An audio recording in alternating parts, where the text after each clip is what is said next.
এক বনে থাকতো এক হরিণ। সে দেখতে ছিল খুব সুন্দর, আর তার ছিল দুটি সুন্দর শিং। আর এ কারণে তার ছিল খুবই অহংকার। শুনেছি বনে উত্তর দিকে অনেক সুন্দর কচি কচি ঘাস আছে, আর সে ঘাস খেতে নাকি খুবই সুস্বাদু। চলো আমরা আজ বনের উত্তর দিকে যাই আর সে ঘাসগুলো খেয়ে আসি। তোমাদের যেতে হয় তো তোমরা যাও, আমি তোমাদের মতো শুধু ঘাস পাতা খেয়ে থাকতে পারবো না। আমি আজ যাচ্ছি বনের দক্ষিণ দিকের কুয়ায় সুস্বাদু পানি খেতে, কিন্তু সেখানে আমি একাই যাব। তোমরা তোমাদের সুস্বাদু ঘাস খেতে যাও।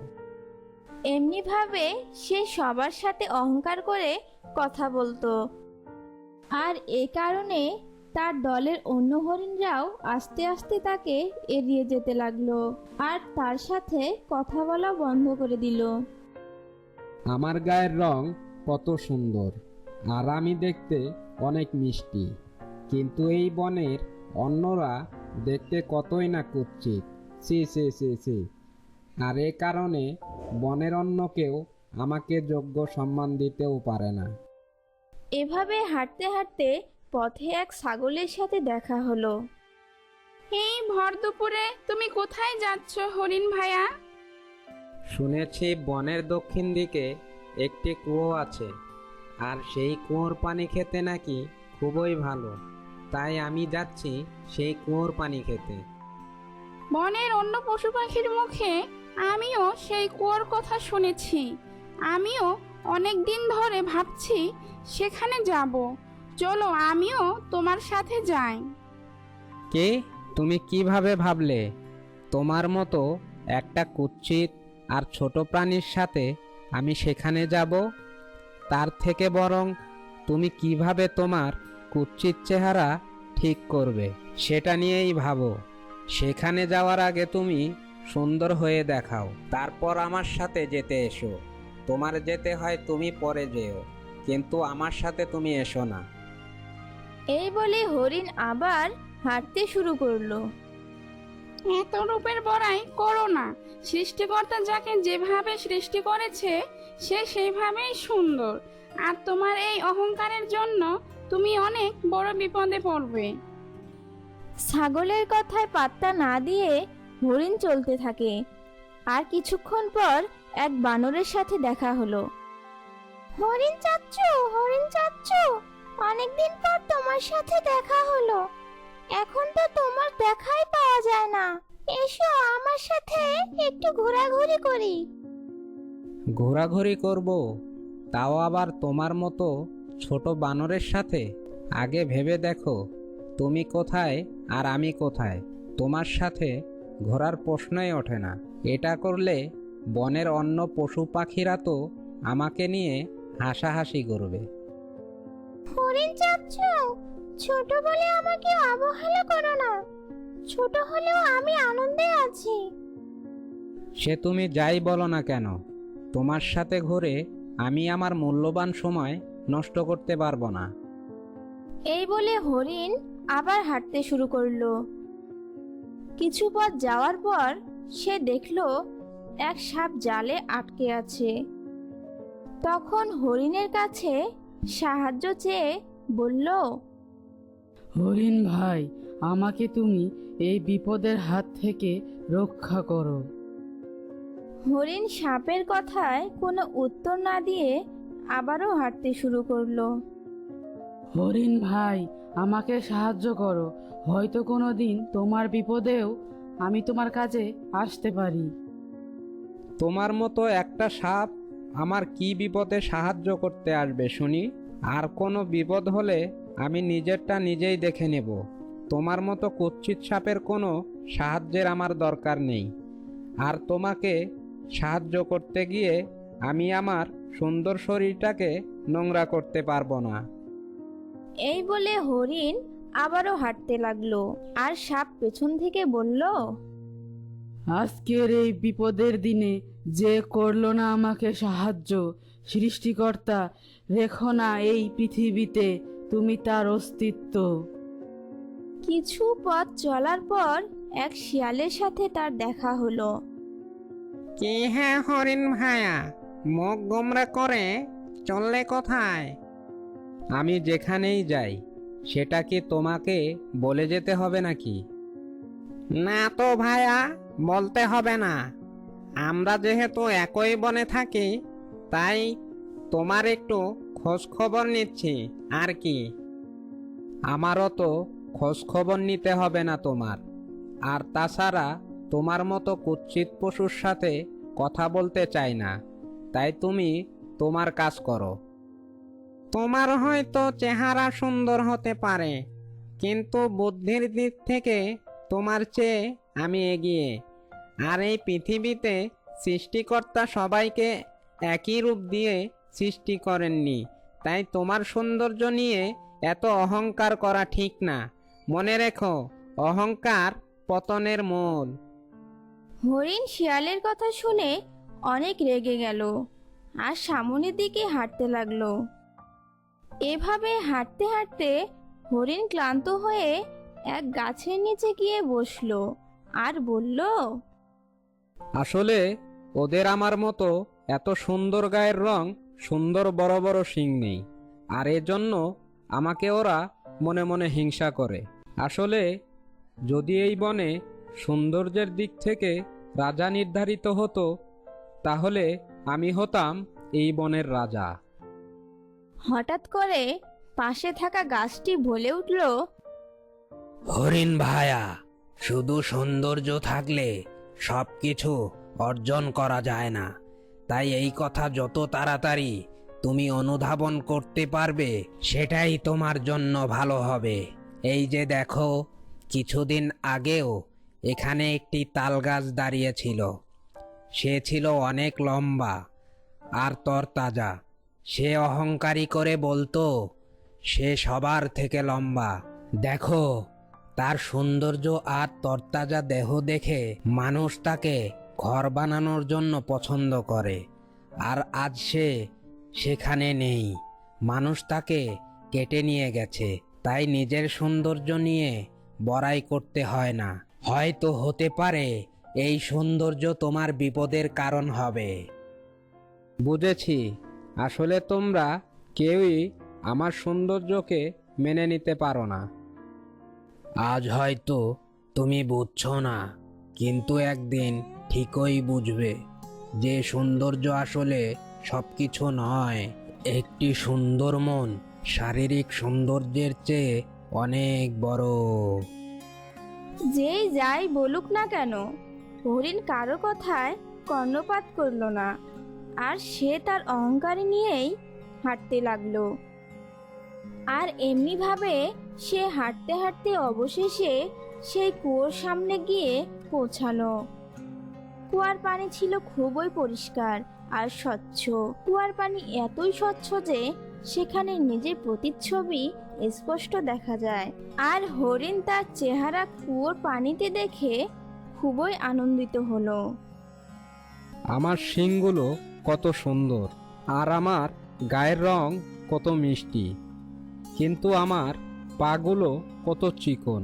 আমার পাগুলো যদি আরেকটু মোটা হতো তাহলে আমি এই পৃথিবীর সব থেকে সুন্দর প্রাণী হতাম, আর আমি হতাম এই বনের রাজা। আর আমাকে দেখে সবাই হিংসে করত, কেন তারা আমার মতো হতে পারল না। এই বলে হরিণ মনে মনে ভাবতে লাগলো। তখন সেখানে এক বাঘ এসে হাজির হলো। হরিণকে দেখে বাঘের চোখ কপালে উঠল। তখন সে বলল, এ কি, সামনে দেখছি একটি নাদুস নুদুস তরতাজা হরিণ। হরিণকে দেখে আমার তো খাবারের লোভ সামলাতে পারছি না। এখন এই বেটাকে মেরে আজকের ভোজনটা সেরে ফেলি। এই কথা বলে বাঘ হরিণকে ধরার জন্য দৌড় শুরু করলো। বাঘকে দেখে হরিণও দৌড় লাগালো। এভাবে কিছু পথ দৌড়ানোর পর হরিণ একটা ডালের নিচে পড়ল। বাঁচাও, বাঁচাও, আমাকে সাহায্য করো, আমি ডালের নিচে পড়েছি। হরিণের এই চিৎকার বানর শুনতে পায় আর বলতে থাকে, কি মনে হচ্ছে হরিণ কোনো বিপদে পড়েছে। যাই তাড়াতাড়ি গিয়ে ওকে সাহায্য করি। না, ওকে সাহায্য করব না, কারণ হরিণ আমাকে অপমান করেছিল। কিন্তু সে যতই খারাপ হোক না কেন, সে আমাদের বনের একটা প্রাণী, তাই আমার তাকে সাহায্য করা উচিত। তখন বানর হরিণকে সাহায্য করার জন্য এগিয়ে গেল। কিছুক্ষণ আগে আমি যে পাগুলো নিয়ে খুশি ছিলাম না, সেই পাগুলোই আমাকে বাঘের হাত থেকে বাঁচালো। কিন্তু সে শিংগুলো নিয়ে আমি এত গর্ব করতাম, আর সেইগুলোই আজ আমাকে বিপদের মুখে ফেলে দিল। এদিকে তখন বানর এসে হরিণকে ডাল থেকে মুক্ত করে দিল। কিছুক্ষণ আগে আমি তোমাকে কত অপমান করলাম, আর তারপরেও তুমি আমাকে এই বিপদ থেকে বাঁচালে। আমি বুঝতে পেরেছি সৌন্দর্য দিয়ে কারো গুরুত্ব বোঝা যায় না। আমি তোমার কাছে ক্ষমা চাচ্ছি, আমাকে মাফ করে দাও আর আমাকে তোমার বন্ধু করে নাও। বানরের কাছে ক্ষমা চেয়ে হরিণ গেল শিয়ালের ওখানে। শিয়াল ভাইয়া, আমি আমার ভুল বুঝতে পেরেছি, আমাকে মাফ করে দাও আর তোমার বন্ধু করে নাও। তুমি যে তোমার ভুল বুঝতে পেরেছো, এজন্য আমি অনেক খুশি। তুমি তাহলে থাকো, আমাকে সাপের কাছেও ক্ষমা চাইতে হবে। এই বলে হরিণ সাপের কাছে গেল। সাপ বন্ধু, আমাকে তুমি মাফ করে দাও। কিছুক্ষণ আগে আমি যে ভুল করেছি তা আমি বুঝতে পেরেছি। আমাকে তোমার সাহায্য করা উচিত ছিল। তুমি যে তোমার ভুল বুঝতে পেরেছো সেটাই বড় কথা।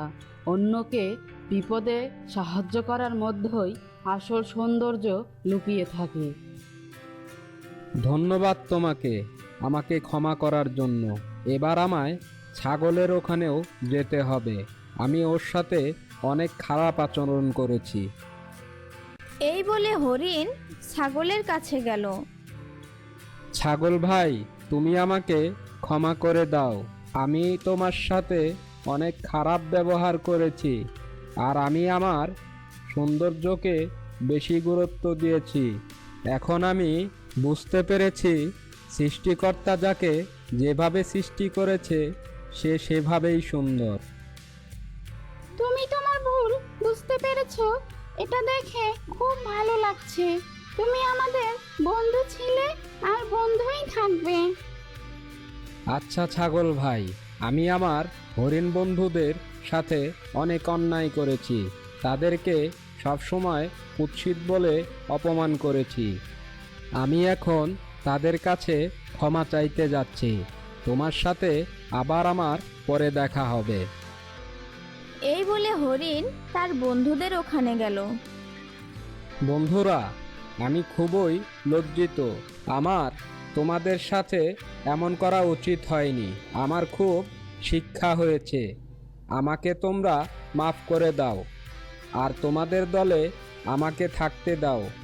আমি আজ থেকে তোমাদের সাথে থেকেই ঘাসলতা পাতা খেয়েই জীবন ধারণ করতে চাই।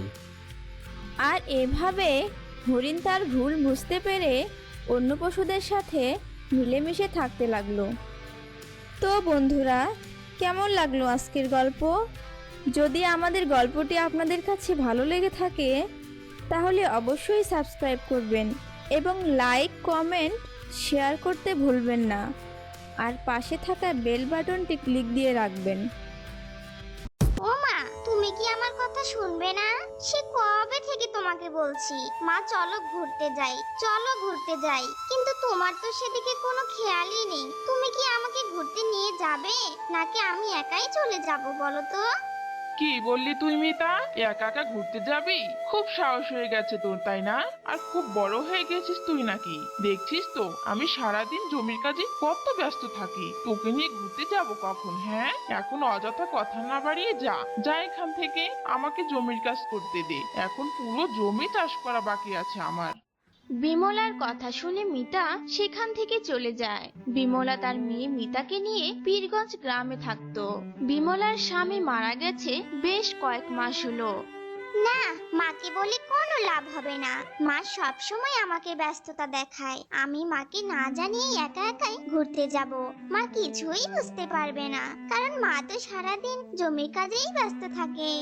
এরপর মিতা একা একা ঘুরতে যাওয়ার পরিকল্পনা করে। আর হঠাৎই একদিন মিতা বিমলাকে না জানিয়ে রূপসা নদীর পাড়ে ঘুরতে যায়। সত্যি নদীর পাড়টা ভীষণই সুন্দর। ঘুরতে এসে ভালোই লাগছে আমার। তবে মায়ের সাথে আসলে এভাবে নিজের মতো করে ঘুরতেই পারতাম না। ভালোই হয়েছে মায়ের সাথে ঘুরতে আসিনি। যাই, এখন নিজের মতো করে নদীর পাড়টা একটু ঘুরে দেখি। এরপর মিতা নদীর পাড়ে ঘুরতে থাকে। আর ঘুরতে ঘুরতে হঠাৎই মিতা একটা পুঁটলি কুড়িয়ে পায়। ও মা, এগুলো তো দেখছি ফসলের বীজ। কে আবার ফসলের বীজগুলো এভাবে নদীর ধারে ফেলে রেখে গেছে? তবে বীজগুলো পেয়ে ভালোই হলো। আমি আমাদের জমির একটা কোণায় এইসব বীজ রোপণ করব। আর এইসব বীজ থেকে ফসল হলে মা নিশ্চয়ই অনেক খুশি হবে। এসব ভেবে মিতা বীজের পুঁটলিটা নিয়ে বাড়ি ফিরে যায়। আর মিতা তার ভাবনা মতোই তাদের জমির এক কোণে বীজগুলো রোপণ করে। আর কদিন পরে বীজ থেকে মরিচ গাছ বের হয়। আমি তো আমার জমিতে টমেটোর বীজ লাগিয়েছিলাম, পুরো জমিতে টমেটোর গাছ হয়েছে, কিন্তু এই কোনাটাতে এমন মরিচ গাছ হলো কোথা থেকে? অবাক হয়ো না মা, এদিকে আমি মরিচ গাছগুলো লাগিয়েছিলাম, তাই মরিচ গাছ হয়েছে মা। এবার আমরা টমেটোর সাথে মরিচও চাষ করব। ভালো হবে না বলো মা? তা তো হবেই, টমেটোর সাথে এবার আমি মরিচও বিক্রি করতে পারবো। এরপর বিমলা টমেটোর চারার সাথে সাথে মরিচ গাছের পরিচর্যা করতে থাকে। আর দেখতে দেখতে মরিচ গাছগুলো বড় হয়, কিন্তু মরিচ গাছে মরিচের বদলে কালো জাম ধরে। সে কি কাণ্ড বিমলা দিদি, এসব কি দেখছি? মরিচ গাছে কালো জাম, এমন অনিষ্ট কাণ্ড তো আমি কখনো দেখিনি বাবা। অনিষ্ট কেন বলছো গো কাকিমা? এক গাছে আরেক ফল ধরেছে, তাতে কি হয়েছে? এ আর খারাপ কি বলো? ভালোই তো হয়েছে। বুঝি না বাপু, তোমার ব্যাপার স্যাপার, এমন কাণ্ড আমি কখনোই দেখিনি। না জানি মরিচ গাছে এসব কালো জাম কি অনিষ্টই না বয়ে আনবে। এদিকে মিতা মরিচ গাছের টকটকে কালো জাম দেখে আর লোভ সামলাতে পারে না। মা দেখো দেখো, মরিচ গাছে কালো জামগুলো ধরতে না ধরতে কিভাবে পেকে টসটসে হয়ে গেছে। আজ আমি সবগুলো কালো জাম তুলে নিব মা, আর মজা করে কালো জামগুলো খাবো। এরপর মিতা মরিচ গাছ থেকে সবগুলো কালো জাম তুলে ঝুড়িতে রাখে। আর ঠিক তখনই সব থেকে বড় অনিষ্ট ঘটে। সবগুলো কালো জাম থেকে এক ভয়ঙ্কর ডাইনি বের হয়ে আসে।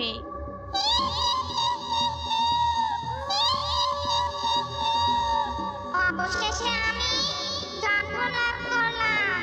রাক্ষস মা তো আমার পূর্বেই বলেছিল মরিচ গাছে কালো জাম থেকে আমার পূর্ব জন্ম হবে। অবশেষে আমি পূর্ব জন্ম লাভ করলাম। এবার আমি আমার ইচ্ছে মতো ঘুরে বেড়াবো। এই কথা বলে রাক্ষসী অদৃশ্য হয়ে যায়। আর এই পুনর্জন্ম রাক্ষসীকে পাশের জমি থেকে রাগিনী স্পষ্টভাবে দেখতে পায়। আমি ঠিক ধরেছিলাম কোনো না কোনো অনিষ্ট ঘটবেই, ঠিক তাই ঘটলো। এবার তুই কি করবি মিতা? না জানি এই রাক্ষসী এবার আমাদের গ্রামে কি তাণ্ডবই বা চালাবে। না, গ্রামের সকলকে রাক্ষসীর ব্যাপারে জানাতেই হবে, আর সবাইকে সতর্ক করে দিতে হবে। এরপর রাগিনী গ্রামবাসীদের রাক্ষসীর পূর্বজন্মের ব্যাপারে সব কথা বলে দেয়। হায় হায় হায়, রাক্ষসী আমার এ কি সর্বনাশ করলো! আমার একমাত্র গাভীটাকে রাক্ষসী নিয়ে চলে গেল। গাভীটা আমায় কত দুধ দিত। সব হয়েছে শয়তান মিতার জন্য।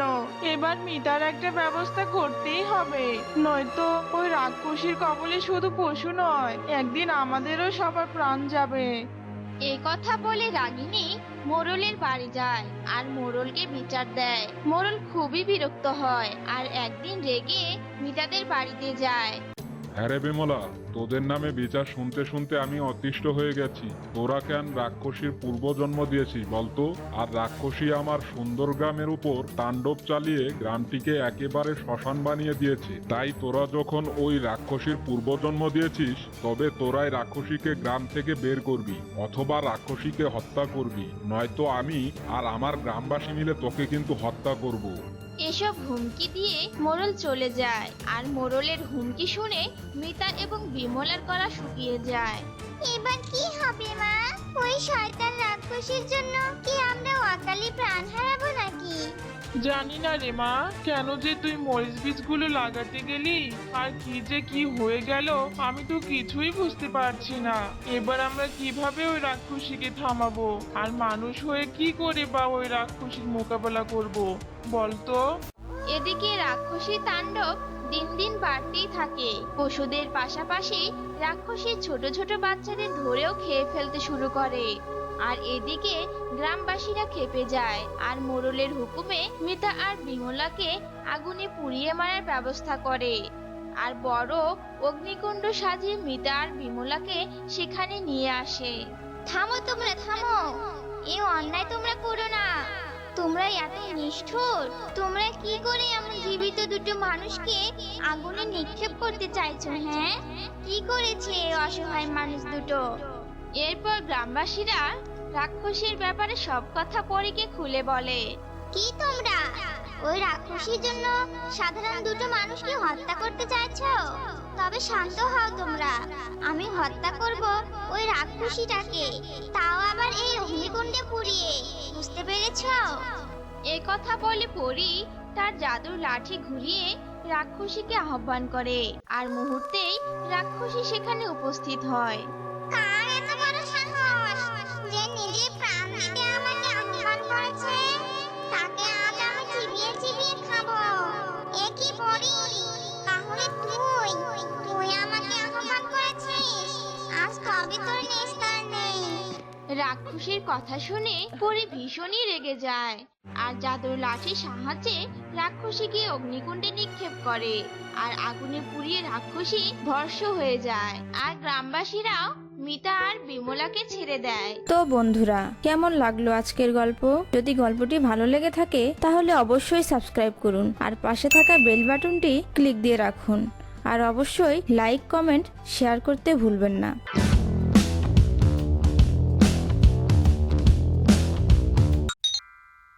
বাহ বাহ, কি সুন্দর এই বন! আর এই নদীর পানি কত পরিষ্কার। খেতে মনে হয় খুব সুস্বাদুই হবে। অনেক তৃষ্ণা পেয়েছে, যাই একটু পানি পান করে আসি। আহ আহ আহ আহ, কি শান্তি, কি শান্তি! বানরের মাংস এত সুস্বাদু! আহা! কিন্তু এইটুকু বানরের ছানাকে খেয়ে আমার ক্ষুধা তো মিটলো না। দেখি আরো কিছু খাবার জোটে কিনা।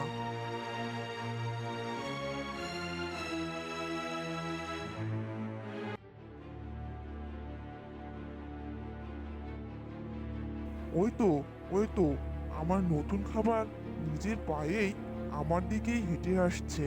আয় বাবা, আয় সোনা, আয় আয় রে। পানির তৃষ্ণার বুকটা আমার ফেটে যাচ্ছে, কিন্তু দূরে ওটা কি? ওমা, ওটা তো দেখছি একটা কুমির। ও হরিণ ছানা, কোথায় যাচ্ছ? এসো, একটু পানি পান করে তো যাও। হ্যাঁ হ্যাঁ কুমির চাচ্ছু, আমি তো পানি খেতেই এসেছি, কিন্তু তোমায় দেখে ভয় পেয়েছিলাম। তবে আমার ধারণা ভুল ছিল। তুমি তো দেখছি অনেক ভালো। আমি আসছি আমি। যেও না, যেও না কুমিরের কাছে। পালিয়ে যাও বলছি, পালিয়ে যাও। ওই শয়তান কুমির তোমাকে খেয়ে নেবে। হ্যাঁ, খেয়ে ফেলবে?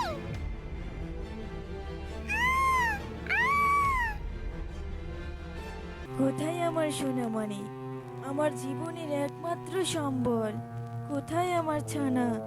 হায় হায়, আমার বাচ্চা, আমার বাচ্চা, আমার জীবনের আলো, কোথায় গেলে তুমি? কি হয়েছে হরিণ বন্ধু? তুমিও আমার মতো কাঁদছো কেন? আমার ফুটফুটে সন্তানকে কাল থেকে কোথাও খুঁজে পাচ্ছি না। বুকের ভেতরটা যেন দাও দাও করে জ্বলছে। আমার ছানাটাও এর আগে ওর মাকে হারিয়েছে, তাই সে আমার কাছে খুব প্রিয়। এ কি শোনালে হরিণ বন্ধু? আমিও তো সেই একই আগুনে জ্বলছি। পুরো একটা দিন কেটে গেছে, আমার ছানাকেও যে খুঁজে পাচ্ছি না। আমি জানি তোমাদের কান্নার কারণ। আমায় ক্ষমা করে দাও, আমি যে কিছুই করতে পারিনি। ক্ষমা? কিসের ক্ষমা? আর তুমি কিভাবে জানলে আমাদের কান্নার কারণ? তোমাদের ছানা। আমাদের ছানা? আমাদের ছানা? আমাদের ছানাদের তুমি দেখেছো? আমাদের ছানাদের দোহাই তোমার, চুপ করে থেকো না। বলো, কোথায় দেখেছো তুমি তাদের? এই কঠোর দুঃসংবাদ কিভাবে বলবো আমি তোমাদের? কিন্তু সত্য, সে যে চিরন্তর। বনের দক্ষিণ দিকে দুষ্ট কুমির তোমাদের ছানাদের হত্যা করে নির্মমভাবে খেয়ে নিয়েছে। এসব তুমি কি বলছো? হায় আল্লাহ, এ কেমন শাস্তি তুমি আমাদের প্রদান করলে? আমাদের ছানাদের আমাদের আগে পৃথিবী থেকে নিয়ে গেলে। বন্ধ করো তোমাদের কান্না। শান্ত হও আর মন শক্ত করো। আমি দেখেছি সেই কুমিরের নিষ্ঠুরতা, তাই এই অপরাধের শাস্তি তাকে পেতেই হবে। চলো বন্ধু, আজ রাজসিংহের কাছে যাই। হ্যাঁ, সন্তান হত্যার প্রতিশোধ তো আমরা নেবই। চলো পশুরাজের কাছে। হ্যাঁ চলো।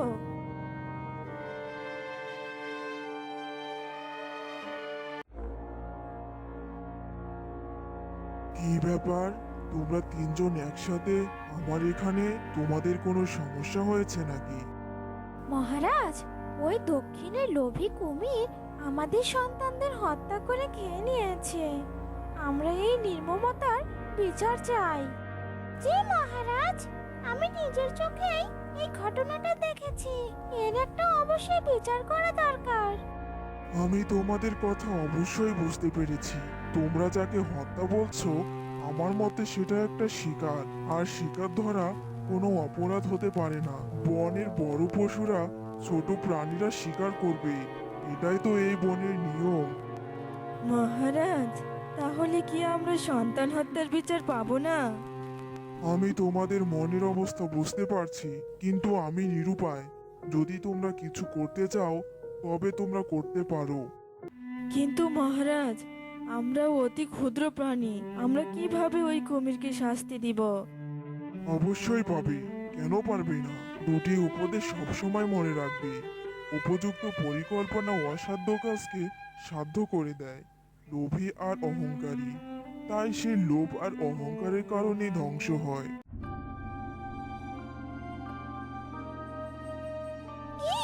তোমরা এখনো মনমরা হয়ে আছো কেন?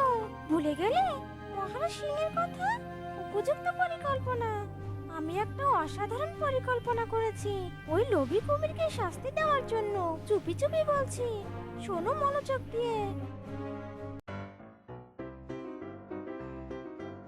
ও কুমির ভাই, কি খবর তোমার? পেটে কি কিছু পড়েছে? উহ, এই পুষকে পাখি আবার কি চায়? ওকে খেলেও তো আমার পেট ভরবে না, তারপরে দেখি চেষ্টা করি। কে টুনি, আমার এখানে কি মনে করে? কোনো মাছ টাছ পাওনি? এসো আমার কাছে, এসো, দু চারটা মাছ ধরে দেই। দেখেছো হারামজাদা, আমার খাওয়ার ফন্দি করেছে। না কুমির ভাইয়া, আমার পেট যে একদমই ভরা। হরিণ আর বানরের মাংস খেয়ে নাও। হরিণ আর বানরের মাংস? তুই কিভাবে মারলি হরিণ? আমি না, ওরা নিজেরাই একে অপরের সাথে মারামারি করে মরে পড়ে আছে। হায় হায়, মরে পড়ে আছে? তুই সব মাংস খেয়ে ফেলেছিস? আরে না, কি বলো এসব? আমি এইটুকু পাখি, আমি কি সব মাংস খেতে পারি? মাংসগুলো যাতে পচে নষ্ট না হয়ে যায়, তাই তোমাকে ডাকতে এলাম। খুব ভালো করেছিস, তুই আমার প্রকৃত বন্ধু। জানের জান পরাণে রাত খায় চল আমার নিয়ে চল চল সেখানে। এই তো লোভী কুমিরের লোভ জেগেছে। চল মাঝে দুষ্ট, আজ তোর উচিত শিক্ষা হবে। তাড়াতাড়ি চলো আমার সাথে, তা না হলে অন্য কেউ খেয়ে নেবে।